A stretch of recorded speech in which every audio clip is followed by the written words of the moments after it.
18व्या लोकसभेच्या निवडणुका देशामध्ये सुरू आहेत. या लोकसभा निवडणुकांमध्ये पहिल्या फेरीतलं मतदान ज्या दोन प्रमुख राज्यांमध्ये होणार आहे त्यात उत्तर प्रदेश आणि महाराष्ट्र या दोन राज्यांचा प्रामुख्याने समावेश आहे. महाराष्ट्राच्या राजकारणामध्ये लोकसभा निवडणुकीमध्ये सर्वाधिक चर्चेचा जो पक्ष ठरलेला आहे तो म्हणजे वंचित बहुजन आघाडी. आणि या वंचित बहुजन आघाडीच्या प्रदेशाध्यक्षा माननीय रेखाताई ठाकूर आपल्यासोबत आहेत. ताई, सर्वप्रथम आपलं त्रिवेज मीडियामध्ये स्वागत. या लोकसभा निवडणुकामध्ये म्हणजे जे काही सगळं आता चाललेलं आहे यापेक्षा माझा प्रश्न असा आहे, वंचित बहुजन आघाडीची सुरुवातीला शिवसेनेबरोबर युती झाली, आता निवडणुका सुरू झाल्या, निवडणुकांमध्ये महाविकास आघाडी बरोबर जाणार अशी खूप चर्चा लांबली, त्यावरही आता खूप मोठा चर्चेचा वादविवादाचा हे चाललेला आहे. पण मला प्रश्न हा विचारायचा आहे की तुम्ही काँग्रेसलाही पाठिंबा देतायत, राष्ट्रवादीच्या काही उमेदवारांनाही तुम्ही पाठिंबा दिला, काही ठिकाणी तुम्ही अपक्ष उमेदवारांना पाठिंबाही दिला. या सगळ्या प्रकारांमध्ये म्हणजे वंचित बहुजन आघाडीची नेमकी विचारसरणी या निवडणुकीमध्ये नेमकी काय आहे? आमची विचारसरणी नंबर 1 ला आमचं उद्दिष्ट हे RSS, भाजप आणि मोदी सरकार यांचा पराभव करणं आणि संविधान आहे ते संविधानाच्या रक्षणासाठी म्हणून ह्या पद्धतीची जी आपली जबाबदारी आहे ती पार पाडणं हे पहिलं उद्दिष्ट आहे. आणि दुसरं उद्दिष्ट जे वंचित समूह आहेत ज्यांना 70 वर्षाच्या लोकशाहीमध्ये त्यांचा न्याय्य हिस्सा, अधिकार, सत्तेमध्ये सहभाग, निर्णय प्रक्रियेमध्ये सहभाग मिळाला नाही तो त्यांना मिळवून देणं ही 2 महत्वाची उद्दिष्ट आहेत. निवडणुका या कुठल्याही पक्षाला आपली मान्यता मिळवून घेण्यासाठी आवश्यक असतात.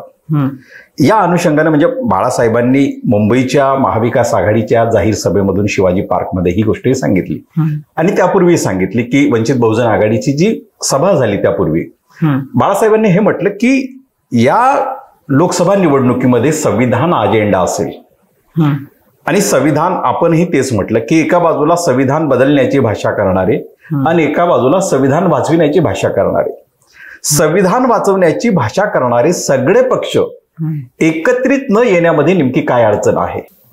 आता हे तर खरं म्हटलं तर उघडं पुस्तक आहे काय झालं गेल्या वर्षभरापासून. कारण शिवसेनेबरोबर आम्ही जानेवारीमध्ये एक निवडणूक युती केली, त्याच्यानंतर सप्टेंबरमध्ये काँग्रेसचे अध्यक्ष खरगेंना आम्ही पत्र पाठवलं. कारण त्याच्या आधी आम्ही शिवसेनेला विनंती करत होतो की तुम्ही महाविकास आघाडीमध्ये वंचितला सोबत घेण्यासंबंधीची बोलणी तुम्ही करा, कारण आमचं तुमच्याबरोबर झालेलं आहे आणि तुम्ही तिथे आमच्यासाठी काय नेमकं कशा पद्धतीने घेता येईल याबद्दलचं चर्चा तुम्ही करा. परंतु त्यांच्याकडनं काही तसं झालं नाही.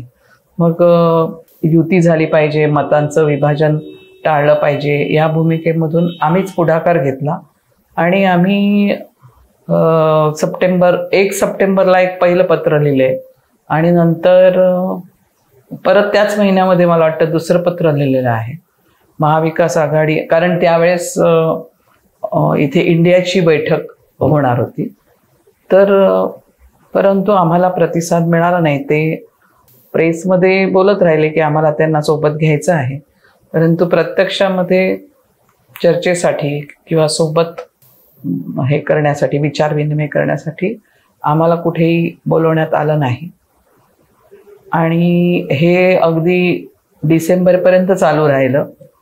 डिसेंबरच्या 29 तारखेला वंचित बहुजन आघाडीने जेव्हा अशी भूमिका व्यक्त केली की 4 पक्ष आहेत तर 4 पक्षांना 12-12 सीटा या पद्धतीने विभागणी होऊ शकते, त्यावेळेस कुठेतरी तो डेडलॉक सुटला आणि त्यांनी आम्हाला बोलवलं. 31 तारखेला आमचे प्रतिनिधी महाविकास आघाडीच्या बैठकीसाठी पहिल्या प्रथम गेले. एक जाहीर आव्हान वंचित आघाडीने केलं की लढावं लागेल, सध्या जी सत्ता आहे त्याच्या विरोधात लढावं लागेल, यांना पराभूत करावं लागेल, जमलं तर सोबत, जमलं तर एकट्याने. जर अशी भूमिका आहे म्हणजे सोबत जर गेल्या असतात तर तुमचा लढण्याचा प्लॅन कसा होता आणि आता एकट्याने लढता आहेत तर नेमका प्लॅन कसा होता आणि त्या प्लॅन बर हुकूम आपण जात आहेत का निवडणुकीमध्ये? आमच्या सोबतच जाण्याचा प्रयत्न होता, परंतु जे बरोबरीचं स्थान द्यावं लागतं मित्र पक्षाला ते देण्याला कुठेतरी टाळाटाळ होती. त्यामुळे त्यांच्या बैठका 3 पक्षांच्या बैठका होत राहिल्या आणि अधूनमधून ते आम्हाला बैठकीला बोलवत राहिले.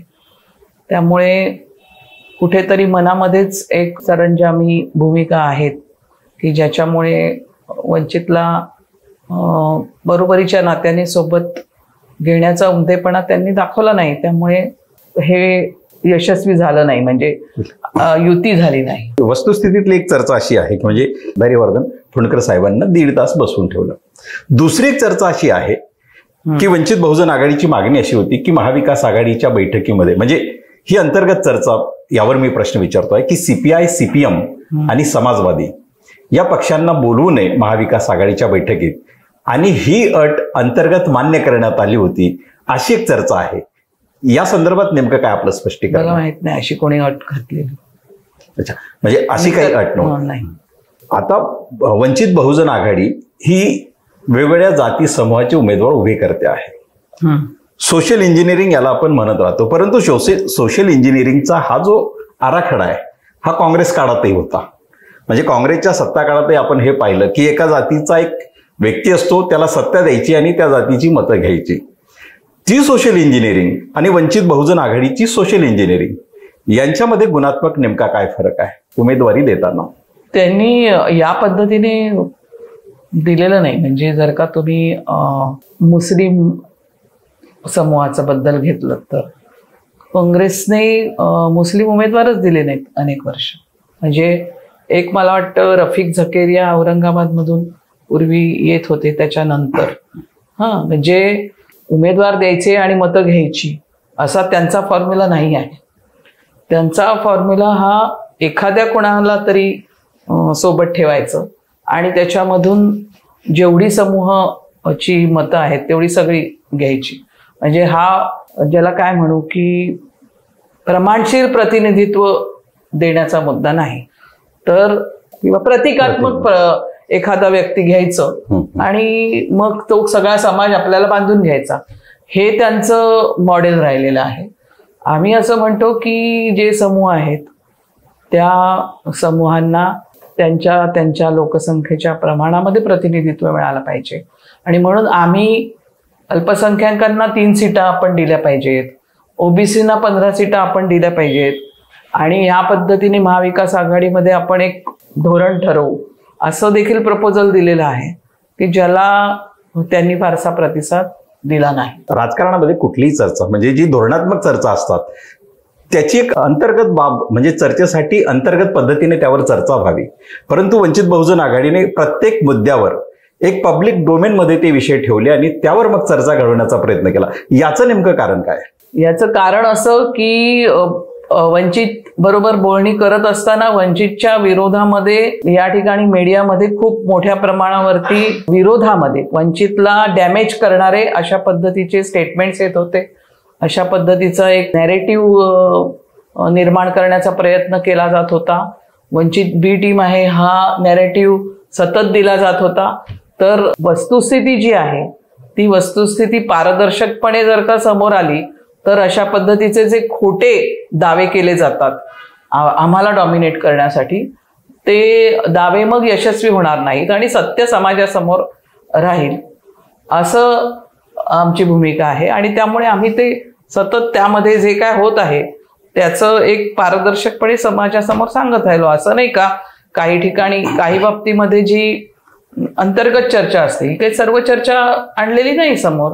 ज्या महत्वाच्या गोष्टी आहेत घडत आहे ते समोर ठेवण्याचा प्रयत्न आम्ही केलेला आहे. प्रसार माध्यमांमध्ये जी काही स्टेटमेंट येत असतील, परंतु वंचित बहुजन आघाडी म्हणजे हा कुठल्याही इतर पक्षापेक्षा प्रसार माध्यमांमधून व्यक्त होणारी एक आघाडी आहे, महाराष्ट्रामध्ये प्रमुख आघाडी आहे. म्हणजे हे देखील एक चित्र समोर आहे. म्हणजे प्रसार माध्यमांची बायस अशी भूमिका नाहीये, म्हणजे त्या डोमेनमध्ये वंचित बहुजन आघाडी प्रमुख स्थानी आहे.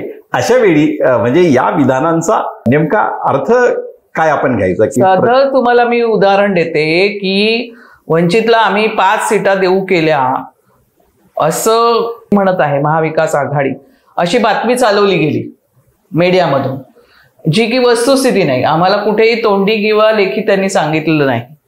आणि ही बातमी चालवली गेली त्यावेळेस आमचे प्रवक्ते सिद्धार्थ मोकलेंनी प्रेसवाल्यांना शेवटी सांगितलं की त्यांनी अशा प्रकारे कुठे आम्हाला लिखित स्वरूपात किंवा तोंडी स्वरूपात म्हटलेलं आहे 5 जागा, कुठल्या जागा ह्याच्याबद्दलचं तुमच्याकडे काही आहे का, तुम्ही आम्हाला एखादा बाईट दाखवा, नाही तर तुमच्या तोंडून सूत्रांनी सांगितलं ह्या पद्धतीने जे चाललेलं आहे हा निव्वळ या ठिकाणी लोकांची दिशाभूल करण्याचा आणि असत्य पसरवण्याचा विषय आहे.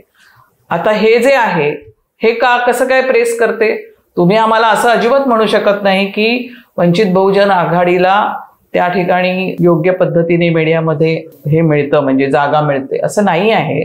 वस्तुस्थिती अशी आहे की ह्या प्रस्थापित पक्षांच्या वतीने जो अपप्रचार केला जातो त्या अपप्रचारामध्ये मीडियाने देखील त्यांना मदत केलेली आहे. वंचित बहुजन आघाडी या निवडणुकीमध्ये एकूण म्हणजे 48 पैकी किती उमेदवार देण्याचा मानस आहे आणि किती ठिकाणी पाठिंबा देण्याचा मानस आहे, त्याचा पूर्ण आकडा जो आहे तो आता काही मी सांगू शकत नाहीये म्हणजे ते अजून माझ्याकडे आलेलं. पण या निवडणुकीनंतर म्हणजे 4 जूनला वंचित बहुजन आघाडीचा किती ठिकाणी विजय आमच्या कानी येईल असं आम्ही ऐकू शकतो? वंचित बहुजन आघाडी या निवडणुकीमध्ये खूप चांगल्या प्रकारची कामगिरी करेल आणि पक्षाला रिकॉग्निशन मिळेल एवढं मी सांग. वंचित बहुजन आघाडी म्हणजे ही वैचारिक राजकीय मुवमेंट आहे, चळवळ आहे. वैचारिक राजकीय चळवळीच्या अनुषंगानं म्हणजे विचारांच्या अधिष्ठानात म्हणजे एका बाजूला सगळेजण असं म्हणतात की बाबासाहेबांचं संविधान वाचवायचं आहे आणि ही भूमिका बाळासाहेबांनी जाहीरपणे की संविधान अजेंड्यावर असणार या निवडणुकीमध्ये. मग तरीही हे जे संविधानवादी शक्तींमधलं जे विघटन आहे मतदारांचं, याच्याकडे तुम्ही कसं पाहता? म्हणजे तुम्ही ज्यांना संविधानवादी शक्ती म्हणत आहे? नाही, मी म्हणत नाही, म्हणजे एकंदरीत मतदार तसा दिसतोय. नाही, असं काही विघटन वगैरे नाही आहे. यावेळेस तुम्ही ज्या पद्धतीने हे जे स्टॅटिस्टिकल विश्लेषण केलं जातं ते पक्षीय स्वरूपामध्ये, तर समाजामध्ये सध्या जे प्रश्न उफाळून आलेले आहेत, ओबीसी आरक्षणाचा विषय आहे, गरीब मराठा आरक्षणाचा विषय आहे आणि या विषयावरून जे काय खाली आज घडत आहे त्याच्यामध्ये मतदानाचा जो ट्रेंड राहणार आहे तो या पद्धतीचा राहणार नाही. तो त्याच्यामध्ये तुम्हाला खूप आश्चर्यकारक रिझल्ट मिळतील अशी आज परिस्थिती आहे. आणि तुम्ही दुसरं एक मला असं वाटतं की हिशोब करताना आपण थोडंसं आणखीन एक लक्षात घ्यावं की सर्व पक्षांमध्ये म्हणजे जे महाविकास आघाडीमधले आज पक्ष आहेत त्यांच्यामध्ये जवळजवळ उभी फूट आहे. म्हणजे 1900च्या आकडेवारीवरती जे आडाखे बांधले जात आहेत त्या आडाख्यांना अर्थ नाही आहे. म्हणजे काँग्रेसमध्ये उभी फूट जरी दिसली नाही तरी काँग्रेसमधले अशोक चव्हाणांसारखे मातब्बर नेते निघून गेलेले आहेत आणि आजही अजूनही जात आहेत. त्याला काही आता निवडणुका होईपर्यंत अजून किती जातील याला काही गणती नाही. त्यामुळे त्याच्यावर आधारित जे आकडे आहेत ते फसवे आहेत. त्यामुळे बहुजन आघाडीची सुरुवातीची जी मागणी होती वंचित बहुजन आघाडीची की 12-12 म्हणजे 4 पक्षांनी समान खरं सांगायचं तर फक्त सूचना प्रस्ताव होता, आमची काही मागणी नव्हती.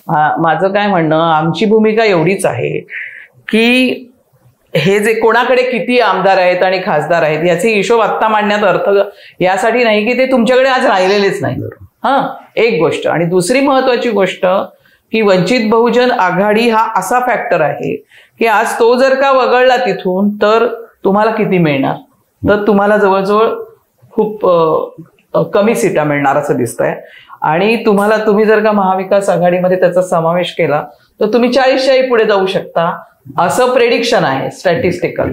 मग जर का तुम्हाला 40 सीटा मिळणार आहेत तर मग त्यातल्या 20% तरी आम्हाला निवडून येणाऱ्या जागा तुम्ही दिल्या पाहिजेत ना. तुम्ही जर का आम्हाला ज्या ठिकाणी काहीच नाही आहे, तुमचंही नाही आणि आमचंही नाही, अशा जागा देणार असेल आणि आम्ही यांच्या घराणेशाहीला वाचवण्यासाठी मतदान करायचं, 40 मतदारसंघामध्ये निवडून आणायचं, असं नाही ना होत. पण आमच्या 40 पैकी 20% म्हटल्यानंतर एक 8 जागा, 8 पेक्षाही कमी घ्यायला आम्ही तयार आहोत. कारण 2 जागा आमच्या निवडून आल्या तर आम्ही आज मान्यता मिळणार आहे, आम्हाला पक्षाला रेकॉग्निशन मिळणार आहे. त्यामुळे काहीतरी त्याच्यामध्ये न्याय असावा हे करताना. स्थापित पक्ष जे आहेत ज्यांना आजपर्यंत सत्ता मिळाली त्यांनी थोडी मोठ्या भावाची भूमिका घेऊन या ठिकाणी उमदेपणा दाखवला असता तर हे झालं असतं. ते त्यांनी केलेलं नाही. 2024च्या लोकसभा निवडणुकीमध्ये सर्व पक्ष म्हणजे सत्तेचा पराभव करण्यासाठी अंडरस्टँडिंगच्या लेव्हलवर म्हणजे मैत्रीपूर्ण लढती करण्याची शक्यता आहेत बऱ्याच ठिकाणी देशभरामध्ये. महाराष्ट्रामध्ये देखील महाविकास आघाडीबरोबर वंचित बहुजन आघाडीच्या शेवटच्या क्षणाला अशा काही मैत्रीपूर्ण लढती होतील का? नाही, आम्ही आता आमची भूमिका स्पष्ट घेतलेली आहे. मैत्रीपूर्ण लढत कधी आम्ही जर त्या युतीमध्ये असतो तर, आणि मैत्रीपूर्ण लढतीला तसा अर्थ नसतो कारण की त्यातून विभागणी आपण टाळू शकत नाही. तर किंबहुना आम्ही तर सतत सातत्याने सांगत होतो की यांचंच आपापसामध्ये वाद आहेत, त्यामुळे ते क्लिअर कुठल्याही सीटा आम्हाला सोडू शकत नाहीये. तर त्यांनी ते पहिले वाद मिटवावेत.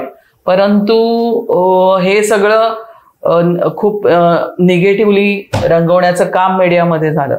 आज आपण त्याचा अनुभव घेतो आहोत की आजही त्यांची भांडणं संपलेली नाहीत आणि मैत्रीपूर्ण लढतीची नामुष्की आज त्यांच्यावरती आलेली आहे. त्या मैत्रीपूर्ण नसतात, त्या लढतीच असतात. 2019च्या लोकसभा निवडणुकीमध्ये MIM पक्षाबरोबर आपली युती होती. विधानसभेमध्ये धनगर समाज हा आपल्या सोबत होता. या निवडणुकीमध्ये म्हणजे असा कुठला समाज किंवा कुठला पक्ष याच्याबरोबर आपली युती किंवा आघाडी नाही किंवा तसे सोबत नाही. अशा वेळी वंचित बहुजन आघाडी यावेळेस अधिक मतदान घेईल यासाठीचा नेमका आपला आधार काय आहे? आम्ही खूप मोठ्या प्रमाणावरती हे जे समूह आहेत म्हणजे तुम्ही धनगर म्हटलं तर धनगर समूहामधल्या उमेदवारांना सीट दिलेल्या आहेत. मुस्लिम उमेदवारांना 3 मुस्लिम उमेदवार उभे केलेले आहेत. तर धनगर समाजाचं काही फॉर्मल संघटन जरी आमच्याबरोबर नसलं तरी समाज जे वेगवेगळे समाज आहेत ज्यांना आम्ही प्रतिनिधित्व देत आहे या निवडणुकीमध्ये उमेदवाऱ्या दिलेल्या आहेत, तो सर्व समूह आमच्याबरोबर आहे आणि म्हणून आम्ही या निवडणुकीमध्ये चांगला रिझल्ट घेणार आहोत. वंचित बहुजन आघाडीच्या प्रदेशाध्यक्षा रेखाताई ठाकूर यांनी अतिशय आत्मविश्वासपूर्वक आणि तितक्याच शांत पद्धतीने आपली भूमिका मांडलेली आहे आणि आगामी लोकसभा निवडणुकीच्या निर्णयानंतर वंचित बहुजन आघाडी ही महाराष्ट्रामध्ये अनेक ठिकाणी यशस्वी होताना आपल्याला दिसेल असा आत्मविश्वास त्यांनी व्यक्त केला आहे. आपण त्रिवेज मीडियाला जो आपला अमूल्य वेळ दिला त्याबद्दल मनपूर्वक आभार. धन्यवाद. नमस्कार.